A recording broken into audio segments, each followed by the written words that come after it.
92वीं जरीद the economist की report ने कुछ ऐसी बातें अफशा की हैं जिसके बाद अब यह सोचा जा रहा है कि पाकिस्तान के पास ऐसा गुर क्या है कि पाकिस्तान ने चीन के साथ रहते हुए अमेरिका का वो एतमाद हासिल करना शुरू कर दिया है जो कभी सर्द जंग के दौरान हुआ करता था। जी हां, अमेरिका पाकिस्तान और के अलहदा होने के बाद पाकिस्तान अमेरिका के सबसे बड़े इत्तेहादी में रहा है। आप अगर पीछे जाएं, सीटो सेंटो के मुआहदे, फिर जब सर्द जंग शुरू हुई यानी कि सोवियत यूनियन और अमेरिका के दो ब्लॉक्स के दरमियान मौजूद सर्द जंग में पाकिस्तान अमेरिका का बहुत बड़ा अलाइड था। लेकिन 1988-99 में जब अफगानिस्तान से सोवियत फौजें चली गई और सोवियत यूनियन खत्म हो गया तो फिर शायद जरूरत नहीं रही पाकिस्तान की, और फिर एक स्ट्रैटेजिक पॉइंट से इस खित्ते के अंदर इंडिया को अमेरिका ने ज्यादा वैल्यू देनी शुरू की और 9/11 के बाद कुछ अर्सा पाकिस्तान अमेरिका का इत्तेहादी रहा। लेकिन अब इकोनॉमिस्ट की रिपोर्ट बहुत बड़े राज अफशा कर रही है या बता रही है, ये सवाल उठा रही है या एक ऐसा मामला बता रही है जिसमें समझ नहीं आ रहा कि किस तरह पाकिस्तान ने चीन और अमेरिका, दो ऐसी सुपर पावर्स जिनकी दुनिया के अंदर पॉलिसी ही इस बात पे है कि वो एक दूसरे की मुखालफत में चली जाती हैं, यानी उनका अगर कोई दुश्मन है तो उस दुश्मन को दुश्मन दोस्त। पर ऐसा क्या है कि पाकिस्तान ने चीन और अमेरिका दोनों से इस वक्त बना ली है। पहले तो इकोनॉमिस्ट की रिपोर्ट के अंदर क्या बातें की है, सबसे अहम तरीन बात इकोनॉमिस्ट इस पॉइंट पर आया है कि डोनाल्ड ट्रंप की एडमिनिस्ट्रेशन में खास तौर पर उस वक्त पाकिस्तान के हवाले से इज्जत बढ़ गई जब मई की इंडिया पाकिस्तान जंग के बाद इंडिया की तरफ से इस जंग रुकवाने की कोशिश को लिए अमेरिकी इंतजामिया को कहा गया, जो की गई, और उसके बाद इंडिया ने साफ इनकार कर दिया, मुकर गया कि अमेरिका को उन्होंने नहीं कहा, जबकि पाकिस्तान की तरफ से डोनाल्ड ट्रंप और उसकी इंतजामिया की तारीफ की सराहा गया। दूसरी बात, अमेरिका के इंटेलिजेंस इदारों ने जब ये इतला डोनाल्ड ट्रंप को दी कि इस जंग के अंदर टेक्निकली और प्रोफेशनली पाकिस्तान अपर हैंड में आ गया है, और उस अपर हैंड वाले पाकिस्तान को जब मार्को रूबियो अमेरिकी सेक्रेटरी खारजा ने फोन करके कहा कि ये जंग रोक देनी चाहिए, एक ऐसा पॉइंट था जिस पर पाकिस्तान कह सकता था कि अभी नहीं, अभी वो कुछ थोड़ी सी और इस जंग में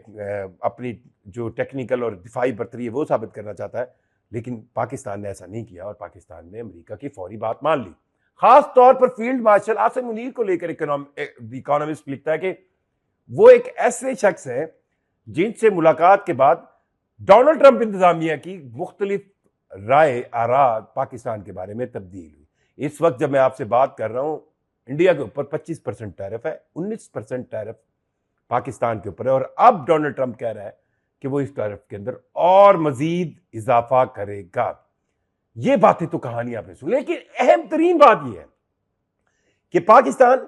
जिसकी दिफाई टेक्नोलॉजी में पिछले 3 से 4 दहाइयों में सबसे अहम मुल्क चाइना रहा है, अब अमेरिका भी उसकी दिफाई मदद करना शुरू करने जा रहा है। और वो है क्या, बख्तबर गाड़ियों से लेकर नाइट विजन के आलात, night vision cameras, night vision goggles, वो आलात जो अंधेरे में दिखाते हैं। पाकिस्तान उनका खरीदार था और अब इस पर बातचीत हो रही है अमेरिकी और पाकिस्तानी दिफाई इदारों के दरमियान कि पाकिस्तान को दिफा के अंदर क्या क्या नई चीजें प्रोवाइड की जा सकती हैं। अब इकोनॉमिस्ट ने सवाल उठाया कि क्या पाकिस्तान अमेरिका के F-35 का खरीदार हो सकता है। यह सवाल बहुत अहम है, क्योंकि अगर आप पाकिस्तान की फिजाई ताकत को देखें तो एक वक्त था कि पाकिस्तान F-5 से लेकर F-16 तक टोटली डिपेंडेबल ही अमेरिकन टेक्नोलॉजी पर था, या अमेरिकन एयर जो उनके जहाज फाइटिंग जेट्स होते थे वो ही पाकिस्तान के फजाइया या पाकिस्तान एयरफोर्स का मेन स्क्वाड्रंस में सबसे ज्यादा शामिल थे। जबकि दूसरी तरफ इंडिया, सोवियत यूनियन और बाद में रशिया उससे ज्यादातर अपने जहाजों के खेप मंगवाया करता था। लेकिन 1971 की जंग में अमेरिका की तरफ से दिखाए गए दोहरे मैार और खासकर सर्द जंग के बाद उसकी अमेरिका की तरफ से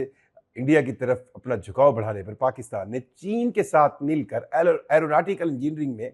नई से नई डेवलपमेंट्स करना शुरू की और ख़ास तौर पर अपने आप को खुद कफील बनाया, जिसकी सबसे बड़ी मिसाल JF-17 थंडर का पाकिस्तान के अंदर मैन्युफैक्चरिंग है। और आज की डेट में JF-17 थंडर का 3rd ब्लॉक जो है वो पूरी दुनिया को इंस्पायर कर रहा है। तो क्या पाकिस्तान F-35 खरीद सकता है अमेरिका से? ऐसे वक्त में जब ये बताया जा रहा है कि पाकिस्तानी पायलट चाइना की टेक्नोलॉजी में J-35 स्टील टेक्नोलॉजी के 5th जनरेशन जहाज की ट्रेनिंग कर रहे हैं पाकिस्तानी पायलट, पाकिस्तानी इंजीनियर और पाकिस्तानी एयरफोर्स का दीगर अमला मौजूद है चाइना में और कई महीनों से इसकी ट्रेनिंग कर रहा है, तो क्या पाकिस्तान F-35 खरीद सकता है? तो मुझे यूं लगता है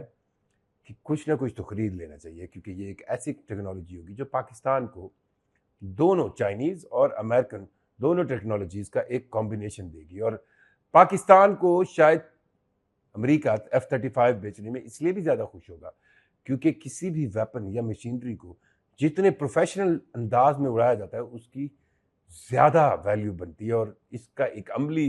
सबूत पाकिस्तान ने J-10C के साथ दिया मई की जंग में,